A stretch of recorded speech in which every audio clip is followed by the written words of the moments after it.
Welcome to the Vegan Sexy Cool podcast. I'm Jackie Reed and this is episode 3. Can you believe it? I'm so excited. We've had, this is our 3rd episode, and let me just say this, if you have not had an opportunity to listen to episodes 1 and 2, go back and listen to them because I really want part of this experience for you that are listening, you that are watching on YouTube, to be about following my journey. I'm still new to veganism. I've only been at it for 2 years, but I'm very committed. No turning back for me. I love it, and I just want to share that journey with you, whether you are thinking about becoming vegan, whether you're new to veganism, or whether you've been vegan for a long time. I hope that wherever you are, you can get something out of this experience. Part of it for me is sharing my journey and what's going on with me. And one story I want to tell is something that happened in the studio this week. So I do a television show at NBC at 30 Rock here in New York, and it's a lifestyle entertainment show, and I did a piece on vegan restaurants in Brooklyn, and I did that with the Brooklyn Borough President, Eric Adams, who is also a vegan, turned his health around. I'm going to post that piece on my YouTube channel, so stay tuned for that so you can learn more about his story. But you can also Google him. He was somebody who was very sick with diabetes and went vegan and turned it all around.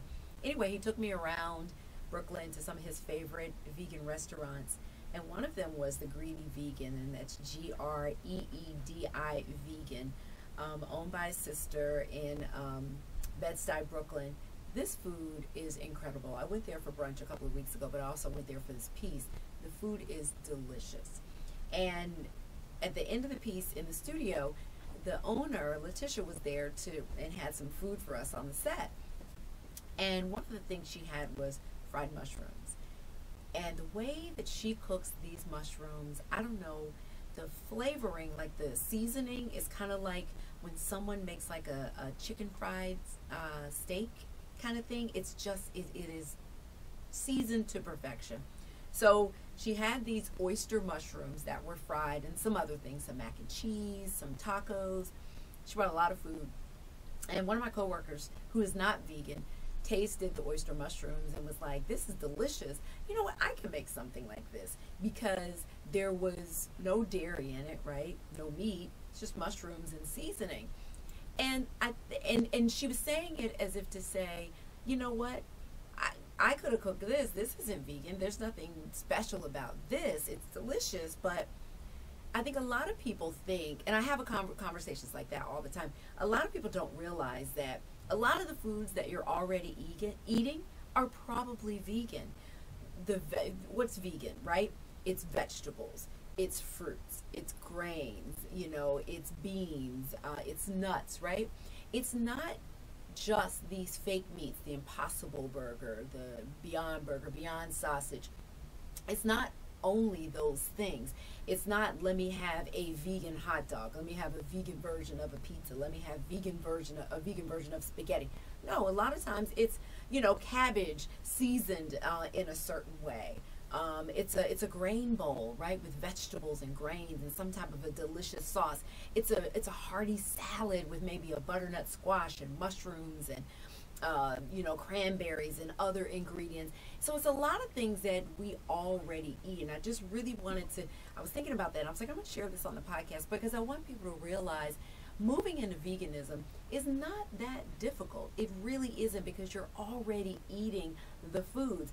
It's just a matter of not cooking your vegetables with butters or with meats, right? Instead of using regular cheese, to use imitation cheeses on different things that you make. It's just about making little substitutions here and there, but the foods primarily that you're already eating, it's vegan anyway. Another thing that I wanted to mention is a news story that I saw this morning. Every morning I get up and I Google the word vegan and I look in the news section to see what's new. And there was a story that came out about this company that has created, they've created the texture, a 3D steak that's vegan, right? So they're not using any meat or dairy ingredients to make this. They're actually using a lot of plants, peas and other things like that. But they've perfected the texture, right? Now they're trying to perfect the flavor. And it could be by the end of this year, 2020, that we have our first real vegan steak. Now, there are people out there who will make a vegan steak out of seitan and other things. But this, with the texture and everything, is really supposed to look and taste and cut like a steak, which I'm excited about because, listen, I used to love steak. I used to love eating all types of meat. But once I really educated myself on the animal suffering that went into putting those meats on my table, I had to step away from it, and there was really no turning back. But that doesn't mean that if I can get a burger that tastes like a real burger, like an Impossible Burger or a Beyond Burger, then I'm going to love that. I'm going to love that, and I won't feel like any animals have to suffer for me to have it. A lot of people think, they want to know, why is all this effort being put into making these meats? If you're vegan, you're not supposed to eat meat anyway, so why are you craving these meats?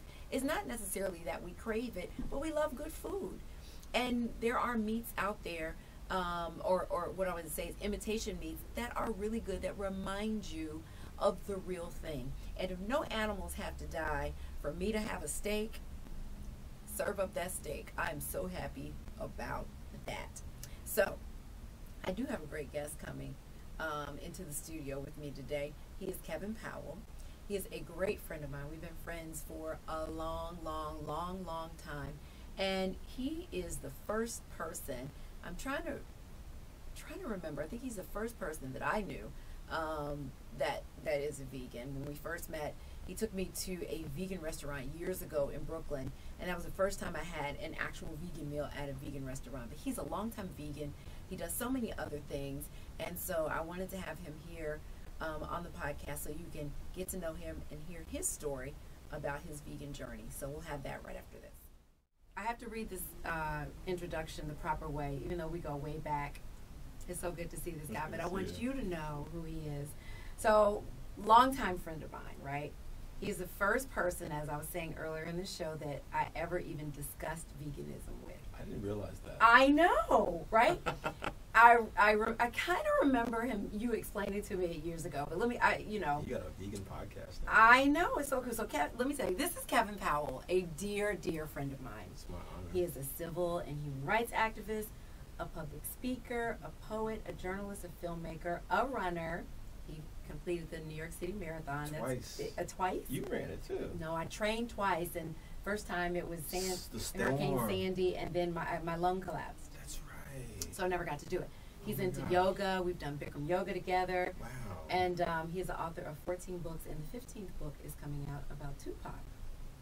That's fascinating. I'm working on it daily. Well, we're going to talk a little bit about that book, but I got to talk to you about veganism because, as I was saying before you came in, you were the first person that I ever knew that was a vegan and that I ever discussed it with.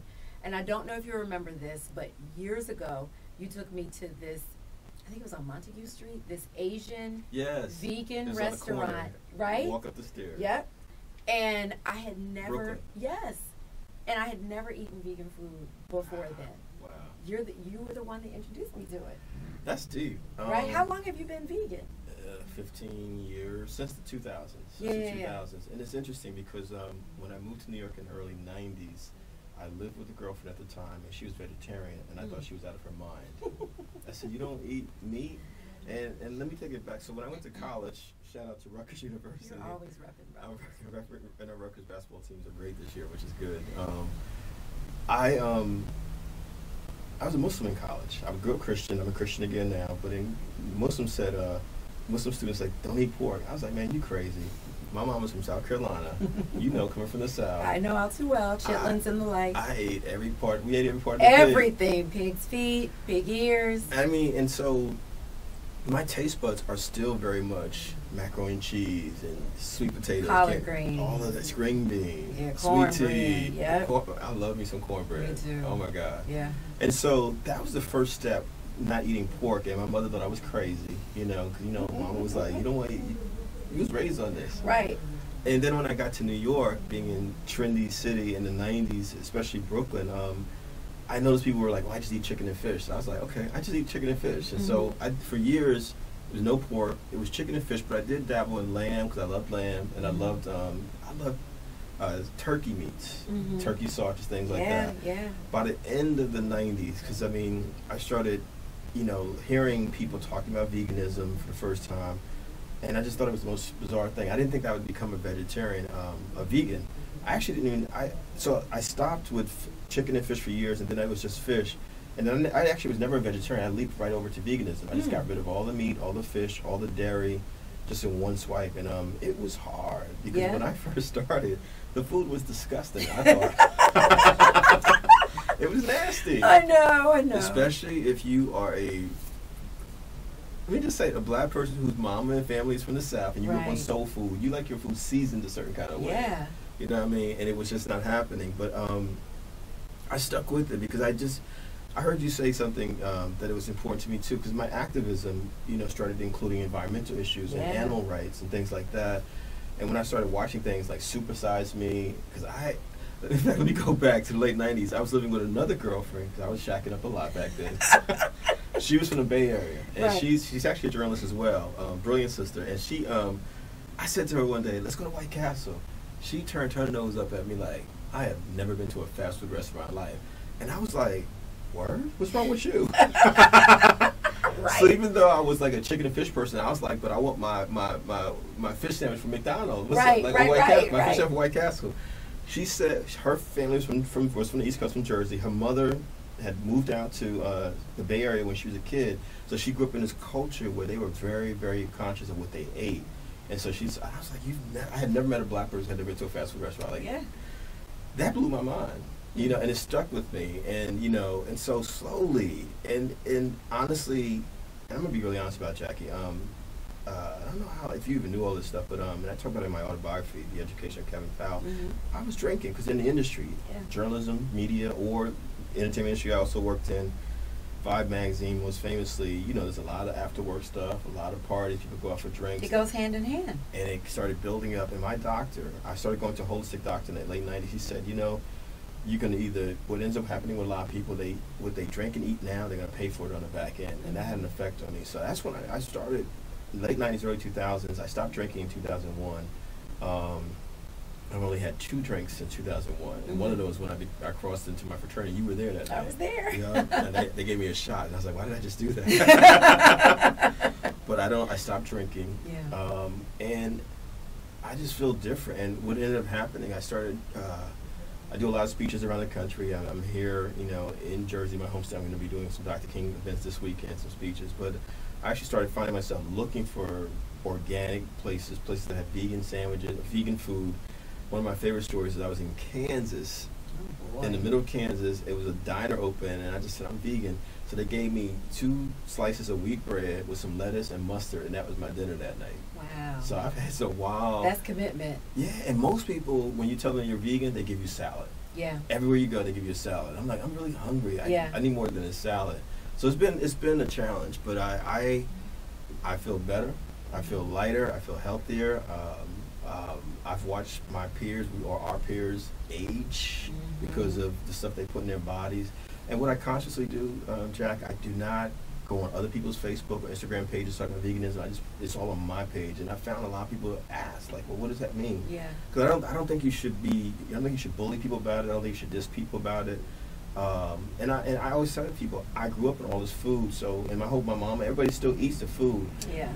I got to share this last story, and I'm going to shut up. My mother, I took her to my holistic doctor because why did I become vegan? Family history, like a lot of us, diabetes, high blood pressure, arthritis. She sat there and listened to my doctor, and he laid it out how you can move. You can still eat your food, but we're going to shift you away from the sugar and all the stuff you keep eating a lot of. My mother used Swanson TV dinner. Oh man, the sodium alone. And she thinks, she's like, you don't like Chinese food? I love Chinese food, but not where you get it from. My mother was very quiet and meek. She's a good Christian, wonderful, goes to church. I've met her. Yeah, she's lovely. However, when we got out of the doctor's office, she said, I don't care what that MF said, F him, da-da-da-da, no one's going to tell me what to eat. Wow. And that's a lot of people in our community. A lot of them. Man, I took my mother to a vegan restaurant the V spot in Brooklyn afterwards. And I didn't tell her what it was. She was like, "This is nasty." Mm. But what I took her to a soul food vegan restaurant. Her and my Aunt Kathy. We were driving south a couple years ago in Baltimore. Kush, I think it's Kush, because it was vegan soul food. They liked it. Yeah, and right. They didn't even realize they were not eating meat. Mm. You know what I mean? So it really, my suggestion is people you meet people where they are. You know, one of my favorite restaurants in New York City is called John's on East 12th Street. I grew up in Jersey. Huge, beautiful Italian-American community. So I grew up with a lot of Italian food. And I found myself craving Italian food. And I found John's on East 12th Street, and they have a whole vegan menu, which is perfect. I love when restaurants do that. Yeah. It makes a difference. So it's not easy, but people. It's easier now, though. I mean, think about when you first started and you talked about the type of food that was there. Yeah. And what do you think about the options that are available now, not just with restaurants, but what's in the grocery store? It's incredible. It's I never would have expected it, and I took it to the extreme. Maybe crazy. Like I realized it can't just be my food, but the products that I use in the house, the products I use in my body, everything's natural. Yeah. My toothpaste, my toothbrush.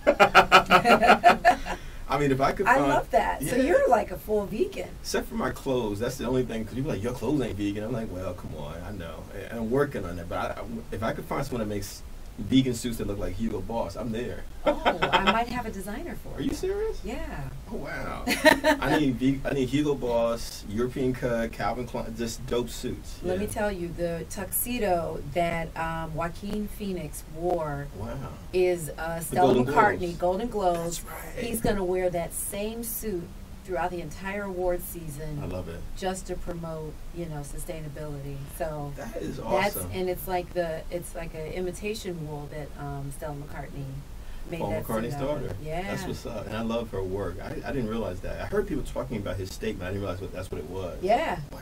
Yeah. But it's interesting because veganism, I hadn't taken like a biology or chemistry class since high school. I mean, I didn't have to in college. I was liberal arts, or journalism like you were. But being a vegan has forced me to go back and think about the whole body. I think about parts of the body. I think about it because of yoga as well. I would even say veganism I've been practicing yoga now for 11 years. I would say veganism actually led me to yoga as well. Yeah. Because it's just like, because your body actually can heal itself. Mm-hmm. True. That's what I've learned. So it's been a journey. Well, I talk about this very thing, and I talked about it in the last podcast, about how for a lot of people, you may start out for whatever reason, your health, ethical reasons, the environment, you may start out being vegan, but you will find yourself moving into being open about activism when it comes to the environment, when it comes to community issues, leaning more into, your health, but in a it becomes something bigger than you. Yeah. Your perspective, to me, widens greatly. Yeah. Like, I started because of animals. I'm a huge animal lover, right. so that's what it was. And then I was telling somebody, Sugar Shane was one of your... Sugar Shane, my baby. Oh, my baby. He's gone? Yes. I know, we didn't talk about that. My Sugar Shane, that was my heart. He died like 4 years ago. Oh my gosh. Yeah. Wow. And see, I wouldn't have had that reaction years ago, but like I'm so sensitive to animals now. Right. Yeah. And it's because of veganism. Yes. Because it's like RZA from Wu-Tang said, you look at him, you wouldn't think that he's as compassionate about animals, but that's why he's a vegan. And he's like, animals do not have to die so that I can live. And it's true. There's so many options out there. But it definitely will broaden your perspective to what's going. I mean, I went vegan first for animal reasons, because of ethical reasons. Then I noticed it was impacting my health, right? Yeah. I was having runner's knee and, issues, with soreness in my feet, bunions, things like that was just hurting.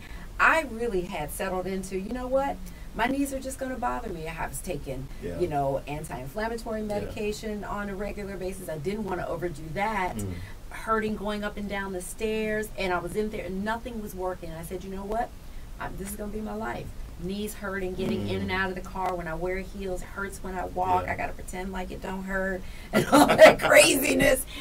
But I would say maybe a month, Kevin, after going vegan, if not short, because I didn't even realize. It just dawned on me. I was walking up the subway steps and I was like, what? My knees don't hurt. That's right. doggone it, if I want to put my shoes on, that my bunions don't hurt. It's like, this is a miracle. But then I went and I Googled and I looked up veganism and inflammation, and I saw that it takes inflammation out of your body. That's right. And I was like, oh my God, I will never, ever go back to eating meat. I mean, there's so many things. Like my doctor, if I can shout him out, if that's right, Dr. Kamal Kakai is in Brooklyn, and he has even talked about, like say women who have very difficult menstrual cycles, dairy and other food that we put into our bodies. Fibroids. Exactly. And so I never even thought about it like that, but it really, we have to be conscious. I find myself, I mean, you probably do it as well. I'm at the store, I'm looking at every ingredient now that goes into it. Everything. I'm looking stuff up, it makes a difference. And I just, and I tried with my mother, and to her credit, she's open to acupuncture, and she actually can touch her toes without bending her knees, so she's flexible at 76. Okay. But I'm like, Mom, yoga, I don't know about that. You know what I'm saying? My mother got her first massage for the first time, because, I mean, what I'm getting at, veganism is really about holistic health. Yes. You know what I'm saying? Yes. And it's been a game changer for me. And we talked about this before we came here. If I could ever, my wife, vegan when I met her, and could I ever date someone who's not vegan? Could you?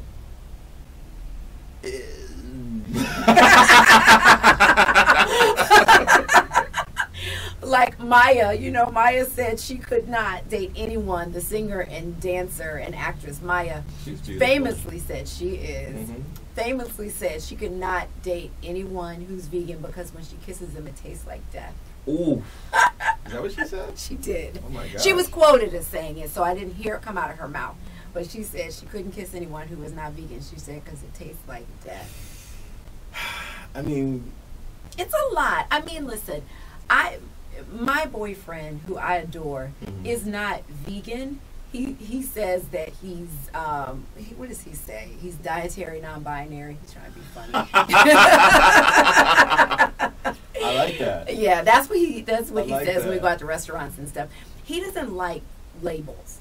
So he doesn't want to be labeled a vegan. But I cook in our household. It's vegan. When we go out to restaurants, a lot of times we'll go to vegan restaurants. He loves the food. He just texted me. He's in Vegas and was like, these nachos, I got some vegan nachos with Beyond Me. So I'm turning him vegan. He doesn't know. He really is a vegan. But you know what I mean? So I would say to you, don't. Right. You know what I mean? Be open. Yeah, because the thing you said, I mean, I don't ever want to be judgmental. And what has been incredible, Jackie, is the number of people over the years who've said, can I just talk to you about food? Because I see you posting stuff, And it's intentional on my part. Like, just like I'll post about, like, the Golden Globes or the Academy Awards or the Grammys. I'm like, okay, I'm at Blossom Restaurant right now in New York. Or I'm at Soul Vegetarian Atlanta, or Cafe Gratitude in L.A., and and I'll find people start suggesting restaurants to me, and then they'll say, well, what does that taste like? And so I do think that there's and because of all the illnesses we've had in this country, I mean, food has been linked to everything from cancer, diabetes, high blood pressure, as we're talking about, dementia, Alzheimer's. I mean, and so we do have to be conscious of what we put in our bodies, and that's something I think about all the time. And one of my friends used to say, I don't want to eat anything that has a mother. I was like, wow. Another friend says, I don't eat anything that can run away or swim away from me. Yeah. I thought they were crazy when they used to say that stuff. Yeah. Now I'm like, And it definitely, like, you're a dog lover, people who have cats. I mean, as a kid growing up in Jersey, I'm going to be honest with you, I was cruel to animals. I was not kind. I can't even imagine disrespecting a dog or a cat or any animal. I love the circus. I just went to the Big Apple Circus with a couple of kids in December because I'm a big kid, as you know. And the first question I always ask now, are the circuses do they still have animals? And they don't, because they're making sure that they, are ethical. Because I never even thought about stuff like that when I was growing up. I didn't know what they were doing with the animals, how they were training them, But I just, it's just, it's life-changing in so many ways. Yeah. It does. It really opens your eyes to so much more. I mean, before I became a vegan, I was such an animal lover that I got to the point where I couldn't go to circuses anymore, and I couldn't go to a zoo, because it would just bother me knowing that these animals were being held captive and not in their natural habitats. And when you look at what's going around the world with so many species, going into extinction, you know, because of man and the Yeah. way that we treat animals or mistreat That's animals. right. It's just like we don't respect this planet that, That's you know, right. we have been gifted with. That's right. You know, we think that we're supposed to have dominion, and that means abuse, Yeah, and yeah. no, it means to take care of. That's right. You know what I mean? It's Yeah. a different way of looking at things. But yeah, it definitely has opened my eyes to so many things. Now, I have to ask you, if you had to pick a favorite vegan restaurant in New York, which one would it be? Wow. The one that I go to a lot is Blossom. It's actually I love Blossom. in Chelsea. It's on the Upper West Side in Columbus. I actually think it's owned by Black women. I believe they're partially owned by Black women. It was. It was. Okay. They divorced, Oh, and now sorry. she owns Urban Vegan Kitchen in Oh, the Village. I didn't know that. Yeah. Okay. So in the divorce, I don't know if it was Blossom at first. Okay. I can't remember the street that it's on, but Urban Vegan Kitchen, which has the best vegan chicken and waffles. Wow. Have you been there? I haven't been there. The fried okra will blow your mind. They got a vegan po' boy. Wow. Let me tell you something. This food is beyond. It's a Wow. great space. It's a really great space. I love Wow. it so much. But Blossom, I do love. I was just there last weekend for brunch. Their brunch is incredible. Right? And let me tell you, I know you just asked about New York. I got to shout out Sisters Vegan in Detroit, if you haven't been there. Incredible. New Vegan, NU Vegan, which is right down from Howard University, D.C. Okay. Really? Are these soul food places? These are 'Cause soul my favorite is soul food. They're vegan. soul food. And New Vegan has a catfish sandwich that feels like they caught the fish out the ocean. It is. I was like, because again, like one of the things, if I could say this, like I found myself when I first became a vegan, like let me ignore everything I ever ate before. Jackie, I would dream about chicken. I would especially dream about fried chicken. Sorry. Because my mom, chicken is black folks' first cousin. It is. Chicken is black folks' first cousin, especially fried chicken with hot sauce on it Oh my God. that we put on the white Wonder bread and put the aluminum foil. Stop it. Because you know how we do. Yes. I know.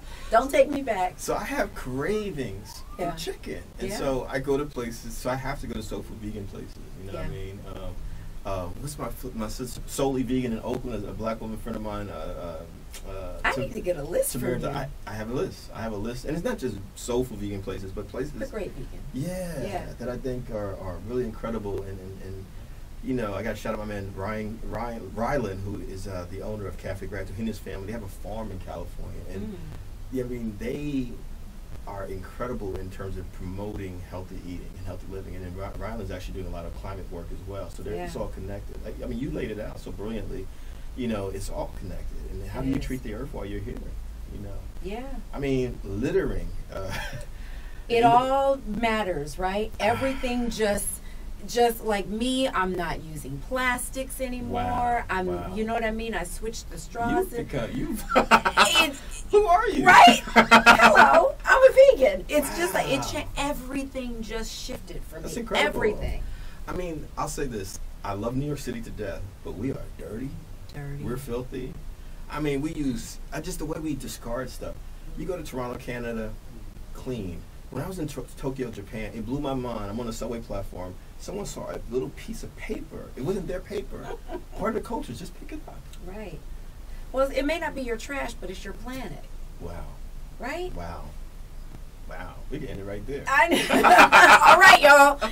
But you know what I'm saying? Yes. It's like we have to look outside our own fences and realize, you know, what we want this planet. You know, I was talking to the people that own this facility that we're in. Yeah, it's a great space. And, you know, I don't have kids. Mm. So, and my sister doesn't have kids. I don't have nieces and nephews and stuff like that. So it ends with me. Wow. You know what I mean? So it's like, but if you have children, I do think that you really need to lean into what is going on environmentally with this planet. I agree. I mean, just the way that the weather has changed this season alone in New York City. Yeah. I've never even heard of a squall until this year, and I've been hit by 2 of them. 1 snow, 1 rainstorm. I mean, what is happening? Like, anybody that doesn't believe global warming is real is out of their mind. I've been in California with the fires. I've been there with the flooding. You see what's happening in Australia right now. It's heartbreaking. You know. 1 billion animals. And, you know, and I agree with you because it's like we are racing. It's 2020 right now. If we don't start to turn this around by 2030, it's going to be even more extreme. By the midway point, 2050, and God willing, we'll still be here. I don't even know what kind of planet it's going to be. Yeah. You know, and so it's people have got to take this seriously. Elected officials need to take it seriously. Corporations need to take it seriously. And it's just, we can't, we're doing this conversation in the middle of what is Dr. King holiday weekend. Can I say that? Yeah. And the thing that I loved about Dr. King and Ella Baker and Faneuil Hemingway and all the women and men who made the civil rights movement happen is because they understood we can actually change this country and this world. And, if nothing else, this is about justice for the earth. If you believe in God, I believe in God. You believe in God. Yeah. This earth was not gifted to us just to destroy. Right. You know what I mean? And to take for granted. To take for granted. To take people for granted. To take animals for granted. Plant life for granted. Our April Silver, who she posted something on social media today on Facebook where it was just her talking about nature. Like, I love hiking, and it's like, Jack, I grew up in Jersey City. We played tackle football on concrete. There was no camping for us. Right. Now I go out there. I'm in Arizona. I'm in California, Hawaii. I am like, where's the hiking trail at? Because I just want to breathe in the air and look at what the universe has given us. Yeah. Let's appreciate this. That definitely happened because of veganism. The first time I went hiking, I was so ignorant. I went out there with Timberland boots on, like a New Yorker. My feet. You talking about bunions? Yeah. The blisters. The blisters. But I was in Hawaii. I saw a woman hike up Cocoa Head, I think it's called, in her high heels. She hiked up the mountain in her high heels. I was like, you are a gangster. That really is a little crazy. That is a little crazy. That's a little crazy. But I love that you're talking about nature because for people who grew up in urban areas, right? It's something like I grew up in the South, so I went camping. I was a Girl Scout. I grew up around all of that. Which is why I have a different appreciation for animals because I grew up, with animals and pets and things that you ever milk a cow? I did. My mama could milk a cow. Yeah, I did all that stuff. We did it because we had dairy farms around in the South, and so we would go on, a field trip to a dairy farm. But I think that we have to. I think a lot of people assume that black people just are out of touch with nature. We don't care about it. We don't hike. We don't swim. We don't. We're not in touch with nature. That's not true. That's true. A lot of us are. Right. And then number two, if you are a black person or someone who grew up in an urban area and you're not in touch with nature or the environmentally aware, I should say, it's never too late to change your mind. It's never too late to open your mind, I should say, and explore something different. Because a lot of people will say, well, hiking's not for me. I don't care about the environment. What does that have to do with me? Look no further than Flint, Michigan, and the water situation right there. That's right. All of that, those are environmental issues. That's right. Those are environmental issues. Companies dumping toxic waste in black, brown, poor companies. Those are environmental issues. That's right. You know what I mean? So we do care about the environment. We just care about different aspects of the environment, but it's all connected. You just, my God, so in the late 80s, when I was really young, probably about 3 years old. Me too. I was in college, and I went to school with Sister Soldier. Yeah. And she used to work for Ben Chayes. Before he was at the NAACP, he was at the United Church of Christ division called the Commission for Racial Justice. In the late 80s, they actually put out the first report on environmental racism. So that was actually, when I think about it, you just triggered the thought, and I appreciate that.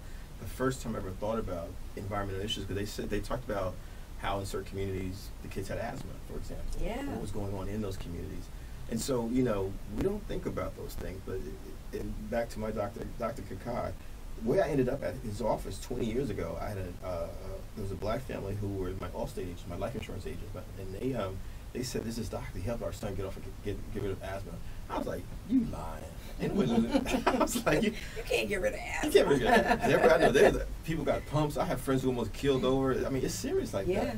And sure enough, I started talking to Dr. Kakai, and you just see, Dr. Kakai went to Yale Medical School. He was trained the traditional way. He realized at a certain point that, a lot of the medical work that we do in this country is not actually about healing things. It's about controlling. Yeah. Like my mama has her diabetes pills. She got her insulin pills. Some people take their insulin shots. And his whole point to my mother is like, okay, I'm not telling you to cut out the sugar cold turkey. I know that you have been addicted to this your entire life. Right. But can we gradually, instead of 3 pieces of cake, you can have 1 piece of cake. You know what I'm saying? And so that is what, it's about shifting in consciousness. Yes. And we can't control how long we live.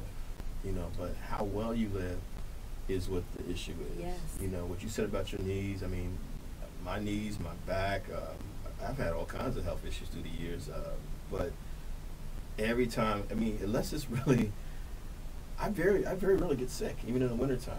And I ain't gonna lie to y'all, so, you know, so we'll be honest here. Have there been some times when I've taken some Theraflu when those natural stuff? Yeah, absolutely. Yes, absolutely. I'm like, this natural stuff is wonderful. It right is.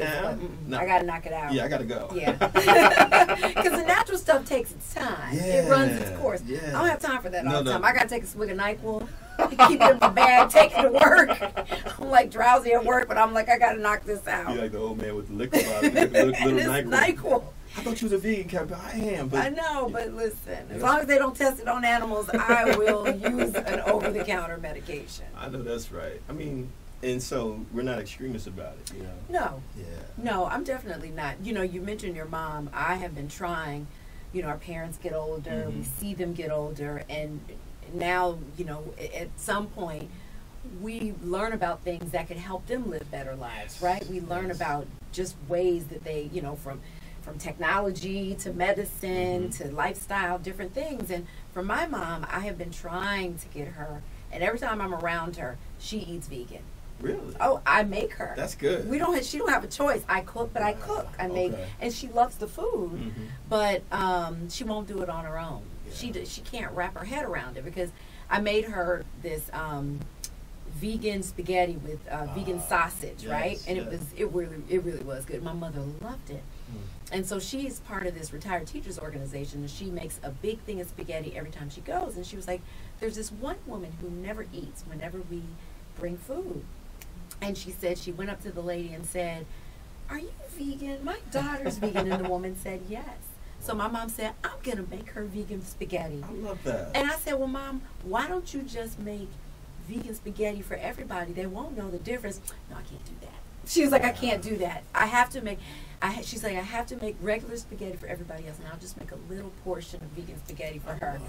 Wow. I said, okay, I'm just going to take that win, because at least she's going to start cooking something that's vegan. I need your mama to talk to my mama. Yes. Here's my mama. My son, he eats air. He eat grass. He's malnourished. Oh, no. What else she say? I don't know what's wrong with you. You need meat. I mean, you need a little bit of meat. Come on now. Need it. Just need it. Yeah. The air thing. I'm like, how do you eat air? Well, that's the amazing thing to me, how people think that when you're vegan, you're just hungry all the time. Yeah. Let me tell you. Where you get your protein from? That's the question. Yes, where do you get your protein from, and aren't you hungry all the time? I'm like, I have protein almost every meal. Exactly. You know, if I'm not sprinkling a little spirulina on something, I got my nutritional yeast, I got a handful of nuts, I'm doing something, but I make sure I get a protein in every meal. They think we're weird. They think we're hippies, you know. But they think that we think that we're better than them. Yeah, and then, I mean, I do not diss meat eaters, but people have said some crazy stuff about folks who don't eat meat, you know, like we're just something, we're abnormal. Yeah. You know. Yeah. I just. Especially if you're black and you don't eat meat. Oh yeah, you crazy. Black community. You crazy. Cruel. You crazy. Yeah. There's something wrong with you. Yes. Yeah. I get it all. How do you feel about I was talking earlier about imitation meats, the Beyond Burger, Impossible Burger, Beyond Sausage. You said it perfectly. I'll be honest with you, Beyond Burger is good. It's so delicious. I was eating it every day, and I was like, Kev, you might want to slow that down. Yeah, you can't do that. It's like eating a Whopper every day. You don't want to do that. Supersize me. It's the same. You can't do that. That was so funny, because it is. It is. There's a place called, shout out to Next Level Burgers, an all vegan, all plant-based spot, but I was going there every day, and they have like stuff that looks like a Whopper or a Big Mac. I was like, Kev, what's the difference right now?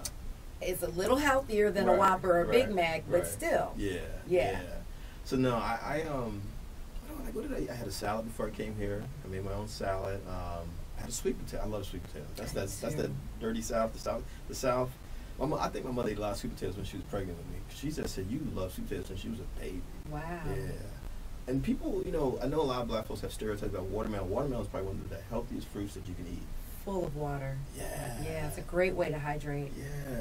You know, and I got a blender at home, and you know, I've always made protein drinks and stuff like that. I'm learning slowly how. Do you juice yourself? I do. Okay. I do. Yeah, I have a nice blender, and I got my vegan protein powder, and I'll do my typical juice is I'll take spinach, a little bit of kale if I have it, a little bit of pineapple, a little bit of ginger, Wow. an apple, and that's it. And I'll add, protein powder, and that's like my typical. Sometimes I'll throw blueberries in there because it's like you realize the benefits, and I try to make sure that I'm getting something out of everything that I eat, and that's why I don't do a lot of fake meats. I don't do it too much because I want to make sure I'm getting a lot of nutrients in what I'm eating. And it's funny because growing up, I absolutely despised vegetables. Can I just say that? The only vegetable that I loved, well, sweet potato, but was French fries. Is French fry a vegetable? It is. Potato's a vegetable. My mother, you mentioned collard greens earlier. Yeah. I love collard greens blended as a juice, collard greens and spinach. But anything green growing up, no. Broccoli, I never ate that. That stuff I actually love now. Really? I did not like anything. If people look at pictures of me, I was puny. Like I was really, too. Really skinny. Yeah, but I could eat. You could eat? I would eat all kinds. I loved food. Wow. Yeah, not necessarily vegetables, but I loved like burgers and sloppy joes and hot dogs and potato chips. Wow. I just loved to eat. I would eat. I was the skinniest thing, but I would eat. What I did, I always drank the soda first, or the juice, or the iced tea. I would always drink first, and my stomach would be full. Right. Then if it was Thanksgiving or Christmas, I would eat the sweet potato pie first. You know what I mean? We were talking about food. I missed ham. My mother would make the best ham at Christmas. Yeah. And so, I think part of it for us, whether you're African American or Italian American, folks that are known for like having these really incredible foods and cuisines. Yeah. It's such a part of our culture. Yeah. It's like it's in our DNA. It's in our skin. You know? I mean, I could smell. I'm trying to think where I've been. Well, I've been on Amtrak, and you smell the black folks heading south. You smell all the chicken. Yeah. It just brings back these memories. Oh yeah. That's what it was. My mother said to me after I took her to the holistic doctor, "You're trying to take away my happiness because food matters." And that's one of the reasons why I had to take a step back. Like, okay, you're a vegan, but you can't bombard your mother with this. Just gradually suggest, hey, Mom, I like Mom, you might want to drink a little bit more water. Yes. You know what I'm saying? No sodas or less soda. Yeah. And that's it, because I think that, I remember long before I became a vegan, I had a friend who was a vegan and environmentalist. We were somewhere at a restaurant. I started chewing on my straw, and she started breaking down what was going to happen to me because I was chewing on my straw. And I just said, you know what? I started chewing on it harder. I was like, this is the best straw I've ever had in my life. You know what I'm saying? Yeah. And that's what happens. Yeah. Because so. you never. I didn't bombard you, did I? Not at all. Okay. Not at all. Nope. You just talked to me about it, but I didn't feel that way at all. And when I first became a vegan, I was like, listen, you need to be vegan too. And I'm not as bad as I used to be. I was like, what? I missed that chapter. Oh, you missed it. It was quick. It was like a year, and I was just like, everybody, I would see somebody eating meat. You shouldn't be eating that. I was just like in my office and everything. I was obnoxious. But you're also a journalist, so your nature is to research stuff. Yes, and so I'm taking in all of this new information and realizing all these things that I've missed. It's like I was in a coma for all these years. And now I'm awake and all this information is here. But I have to ask you about this because I know you can relate to this. When you talked about your mom taking away her happiness with the food. My mom said to me when I talked to her about, with all this soul food, Mom, because it was during the holidays, I was like, you can make collard greens vegan, you can make black eyed peas vegan, you can make candied yams vegan. She was like, listen to me. My mother. I can see your mother. Oh yes, Gail does not play. She was like, listen to me.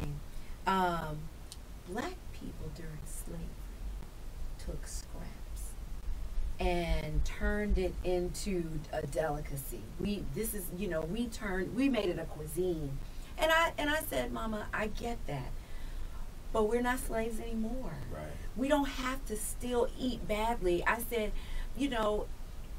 the slave masters would be sitting back laughing if they had a crystal ball to see what they started by giving us table scraps and how our health and relying on eating that type of soul food, what it has done to us as a people as far as our health. They would be laughing. You ain't never lie. And that's the thing that I see my mother complaining about, inflammation, her hands, her feet, the diabetes and things like that. And I just,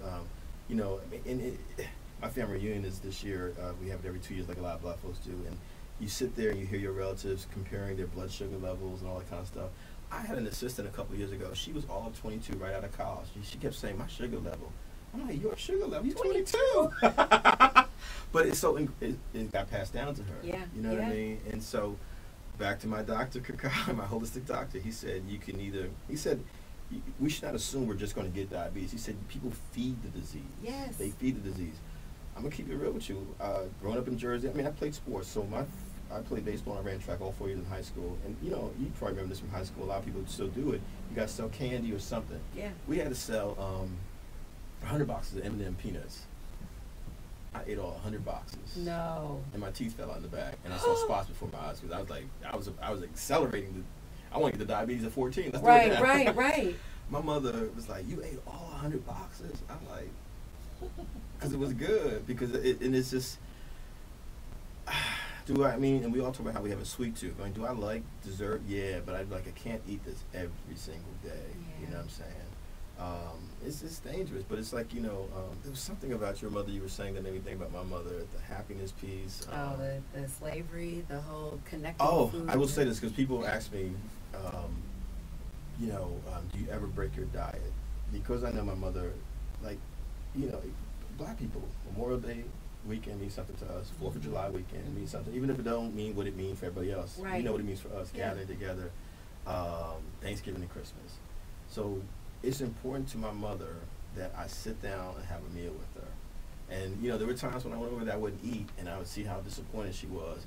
And I said, you know what, I'm just going to break my little diet, and I'm going to eat my mother's macaroni and cheese, and the string beans, and the potatoes. I love potato salad. I love my mother's potato salad. I still don't eat the meat, and she's still like, you sure you don't want no meat? No, I'm all right. I don't want no meat. You sure? I'm like, I'm sure, Mom. And then I take my little detox pills later. But it means something, and, you know, I said, let me not be so, you know, rigid. Yeah. And also when I go out of the country, like when I was in Brazil or Japan, a lot of these countries, the food is fish-based. There's so much fish in the diet, you know. When I was in Nigeria and Africa, the same thing. And I said, you know what, you know you're a vegan, you know. And I wrote a blog for Huffington Post years ago called How and Why I Became a Vegan, and I actually was honest about it. And then I got, you know, a message from people, well, you're not a real vegan because you broke your diet. Oh, come on. I'm like, for my mother, I'm going to break my diet. Yeah. You know, because my mother's 76, and I hope she lives to 100.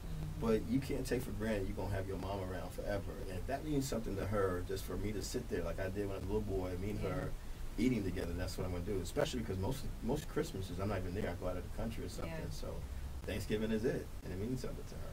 You know, so. But I definitely detox after. Because you feel it, right? It's heavy. Yeah. Food is heavy. Remember how we used to eat and we couldn't move? Yeah. Oh, yeah. The itis. You want to just sleep. Yeah. How do you feel about these stories in the news lately where, you know, this cross-contamination where Burger King has their, you know, vegan burger and somebody's suing Burger King because they said they cooked it on the grill where the people, I feel like that's extreme. Yeah. What I don't feel extreme is this woman who went someplace to get a vegan chicken sandwich or something and it was real chicken. Yeah. And like somebody else, her friends tricked her. Like that to me, I would be livid. That's messed up. Because that's not your choice. Yeah. Yeah. Do you know what I mean? Yeah. That kind of stuff pisses me off. I've accidentally eaten meat a few times, or dairy, and I could, you know, it's like, gosh, it's weird to me. It's weird to me when it happens, you know. I really don't want to eat meat ever again. I don't want to eat fish, you know. I'm good, you know. The stuff I'm talking about, like my mother's potato salad, I know there's dairy in it, you know, and I'm like, okay, let me just, and you know, my mom's not going to switch off and putting, you know, certain things in her food, you know. You got to get in there and switch out that mayonnaise, but she don't see it, man. You're right. Just switch it out, she won't know.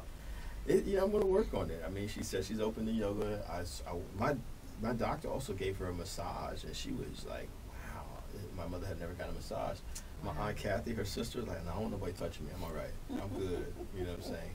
Your point earlier, which is, you know, veganism has also led me to say, every year of my life, I have to add at least 1 or 2 new things to my life. And I have to add new people to my life because I want to keep growing for the rest of my life. You know what I'm saying? And that's critical because I feel like we all become very comfortable. We think that this is it. This is as good as it's going to get. And we don't explore. I mean, as much as I love New York City, which is this incredible place, I now realize that New York is no different than Jersey City, where I grew up at, if people never left Jersey City. Yeah. There are people in Brooklyn who never leave Brooklyn. People in Harlem never leave Harlem. Yeah, true. And well, people in New York City don't come to Jersey. Like, they think Yeah. Jersey's a foreign country. Oh, they can't stand New Jersey. It's crazy. You know what I'm saying? Yeah. And I'm like, it's the whole world. What veganism has taught me, or reinforces, the whole world is your classroom. It's your museum. It's your art gallery. It's it's your podcast. Yeah. You know what I mean? If you are open to just new experiences, I love that. Yeah. I mean, it's like, I got friends a lot of us who are American don't like food that ain't American. Like, Yeah. my mother's, is it American food? Is it American Chinese? Was it Right? Chinese or American Chinese? Oh my God. That is so true. Oh my God. Well, Kevin, it has been great having you here. I don't want to let you go without giving you an opportunity to talk about some of the things that you're working on and where people can find you. I know you're working on your 15th book. I mentioned that. Yeah, there's a lot going on, and I'm really thankful for all the opportunities. People can check out a huge article that will be up by the time this is out on medium.com, which has become this massive website about Oprah Winfrey and Russell Simmons and the Me Too movement. Yeah. My next article is going to be in a couple months with the Washington Post magazine with one of your Atlanta homegirls, Stacey Abrams. Ah, yeah. I'm doing a cover story on Stacey, and why she may be the most important black political voice in the country now, and may very well be the vice presidential nominee. My 14th book is coming out this year, When We Free the World, which is about freedom, justice, and equality in America in the era of Donald Trump. So people can figure that out. And then, as you said, the Tupac book, that's the next thing. That's the 15th one, and I'm close, very close to getting that done. It's been a lot of work. I've been literally documenting this young man's life since 1993 when I met him in Atlanta at Jack the Rapper in Atlanta. Wow, Jack the Rapper. Old music conference. Yes. Atlanta in the 90s. Someone needs to do a documentary on Atlanta in the 90s. For real, right? Freaknik, Jack the Rapper. A lot going on. Oh my God. So that's it. And I'm going to be very, very involved in the 2020 election. I will be at both conventions as a journalist, and I will definitely be doing a lot of get out the vote work in between that stuff, because we got work to do. A lot of work to do. Yeah, and that's where the diet and the spiritual practices and all that keeps it grounded for me. Even my pastor, Pastor Mike, First Corinthians Baptist Church in Harlem, he had a lot of health issues, veganism. You know what I mean? It's changed his life. So now I became a vegan. I lost all this weight. Yeah. He was misdiagnosed as having the disease that took out Bernie Mac. Really? Yeah, I cannot pronounce it, but it was. I know what you're talking about. Yeah. And back to healthy eating. So I really encourage people. I'm so glad you're doing this podcast. If someone had said to me, years ago, you'd be on a vegan podcast, like, oh, what? Right. With Jackie Reed. With your friend Jackie Reed, right? Crazy. Do you ever think you'll write a book about veganism? People have asked me that. Yeah, it's funny you asked that, because I actually now envision myself teaching spin classes, yoga classes. Yeah. Like, I know health and wellness has exploded as an industry. Yeah. And there's some people out there who are straight up hustlers. And, you go to Instagram, not only do you have a lot of vegans, you got a lot of naked folks on Instagram who Yes, are. we do. And they have beautiful bodies. I'm They like, do. everybody's naked. Everybody's, that's cool. I hear y'all. Do Yeah. your thing. Yeah. I actually, not a vegan cookbook, because I can't lie and say I cook a whole bunch of stuff. But I would want to talk about why, something. Yeah. Maybe it could be collaborative. I'd Maybe love it could be a that. group of us. Yeah. You know what I mean? I could write a chapter. I don't know about a whole book. We could all do a chapter. We could do it. That's easier. That would be easy, and it would be fantastic. That would be a bestseller, actually. It would be. Let's make that money. Let's do. I'm wrong about that. We get RZA up in this piece. What? Get some other folks up in here. Listen. I'm serious. Ava DuVernay is a vegan. She's a vegan too? Yes. Long-time vegan. I did not know that. Yep. Jermaine Dupri, long-time I knew vegan. Jermaine was. Wow. Yep. Neo. Kimberly Elise, member from Set It Off. She's a long-time vegan. John Sally, John former Sally, basketball player, couple yeah. championships. Wow. Yeah. Wow. It's like Neo is now vegan. Neo's a vegan. Taraji P. Henson is a new vegan. That's profound. Yeah. So Monique, the comedian. Monique is a vegan. She just late last year. Well, praise the Lord. Yes. I met the chef that kind of pushed her in that direction. She ended up ended up in her restaurant one day in Vegas. Wow. And then she ended up cooking for Monique, and I'm actually going to have her on the podcast. You know what's crazy about that? You said Vegas. Vegas, I'm sorry I'm spacing out, but Vegas actually had 2 of the best vegan restaurants I've been to in the whole country. Really? I'm in Vegas, yeah, Vegas. Really? Yeah. Working on the Tupac book, I went to Vegas for the first time since he had died a year ago. And it was in January. I was there to do a Dr. King speech, and I asked my friend who's a DJ out there from New York, I said, can you just take me to a vegan place? And then we're going to go to the spot where Pac got shot. And that place was to die for. It was incredible. Yeah. And so you'll be surprised. One of the best vegan restaurants I've been to was in Kansas City, Missouri. It was actually a Cafe Gratitude. Cafe Gratitude is known in California. I've said to Ryland, the owner, I said, y'all need to come to New York. Yeah. So apparently someone from Kansas City, Missouri fell so in love with the restaurant. He helped the person, I believe, helped to finance it to be in Kansas City. So amidst all the barbecue in Kansas City, there's a great vegan restaurant. Oh, wow. Yeah. That sounds amazing. Yeah. Vegan barbecue. In Miami, there's a vegan food court. Really? Yeah, and they have a vegan food and wine festival every year. Wow. I got to shout out Vegan Food Court in New York, which is owned by the folks who created the V-Spot in Brooklyn. I haven't been to that food court yet. It's on St. Mark's, right in the heart of the village. Yeah, I keep hearing about it. Yeah, but the V-Spot was my original spot. My gosh, there's so many great places. So many. Bar Verde and it's not in the village, but it's downtown in Manhattan. Yeah. That Mexican food? Yes, What? yes. So good. But they mixed it up. I mean, have you been to John's, the Italian place I'm talking about? Mm-mm. Y'all should go there. Yeah? Yeah, y'all should go there and just, does he like Italian food? Oh, Partner? yeah. Yeah. Oh, yeah. I mean, and they have the traditional, that restaurant's been there since 1908. They have the original refrigerator from 1920 up in that piece. Wow. Yeah. Yeah, I love places. I love, like, Catch down in the meatpacking district has a full vegan menu. Wow. And the food is incredible. I'm going to tell you, in all my years of doing interviews, I don't think I've ever talked about food this much.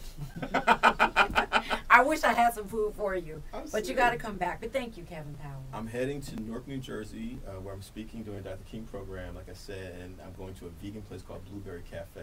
Blueberry Cafe. In Newark, New Jersey, the food there is excellent. Really? Yeah. Okay, I got to Vegan put that on cafe. my list. Yeah, yeah. Now that I'm a Jersey girl. You are. I am. You are. Well, this another chapter in life. I know, right? Thank you for having me here. You know what? You saw my energy. I feel so much better. Do you? I'm good. You got a lot going on. Woo. You do, but that's all right. I need all them folks to become vegans. Yes, yes, they do. Well, one is a vegan, and well, we're not going to get into that. But Cory Booker is also another person who write a chapter in our book. Cory could do it. That's right. Cory's a vegan. Yes, Is Rosario vegan then? Not yet. I hope that happens. I hope he makes her vegan. That's what you Maya have could to write say. a chapter, the singer. Yes. Yeah. She has a vegan wine. She's doing it. She really is. I see that. I mean, and I see the little challenges she does with folks. And, Yeah, I mean, she's big time. I love it. I love it. I used to do these challenges. You may remember I used to do these Facebook challenges with exercise and stuff like that. I remember. Yeah, I think I want to get vegan one makes sense and see if people can do it, even if it's just for. I think Jay-Z and Beyonce did like a 21-day something. 22-day challenge. That's right. what I tried that one some years back before I went in full term. Wow. Yeah. And you don't miss meat at all. I don't. You don't dream about fried chicken. I do not. I don't know where those dreams came from. I don't know what. I do not have those dreams. I dream about chickens, live chickens, being free. Being free. Clucking around free. I do. I know. I don't feel like it's a sacrifice at all. Yeah, I'm with you. Every time I eat something, I feel like I have such gratitude. I'm gonna tell you, when I do have the craving for chicken really hard, and I happen to be anywhere in the DMV, DC, Maryland, Virginia, new vegan, because they got chicken as well, fried chicken. And it's like, I will go out of my way just to get there and get that food. Man. You got to go to Urban Vegan Kitchen. I will. That chicken and waffles will blow your mind. On the weekends. Yep. I'm gonna go Sunday. It's there every day. I mean, they're open every day, but go on the weekends. It's Okay. a small little place, but it is fantastic. Wow. Well, Yeah. thank you so much for having me. Thank you, friend. This has been great. I know. It's good to see your face. So let's have food next time I come. I would definitely It's have good to see food your for face you. as well. I know. Thank you. And this is what vegan life looks like. She has not changed at all. It's Look at incredible. him. Well, listen. I say you are the Black Ralph Macchio. Forever a boy. Thank you. I'm blushing. Thank you. Thank you so much. Crazy. All right. Thanks, Kevin. That does it for for this episode of Vegan Sexy Cool. I'm so glad you guys could be here for episode 3. And thank you to my good friend and guest, Kevin Powell. Follow him at, I want to say, kevinpowell.net. He definitely is all over social media as Kevin Powell. So you can definitely find him on his social media. As he mentioned, he has a lot of great products coming out. Be sure to follow me on all social media at Vegan Sexy Cool, and check out vegansexycool.com and make sure you subscribe to our newsletter, because it's got a lot of great things coming your way. Everything's new. We're really just getting started, but exciting things are happening and will be coming from Vegan Sexy Cool. So be sure and subscribe to that newsletter. And until next time, hey, I'm wishing you wellness.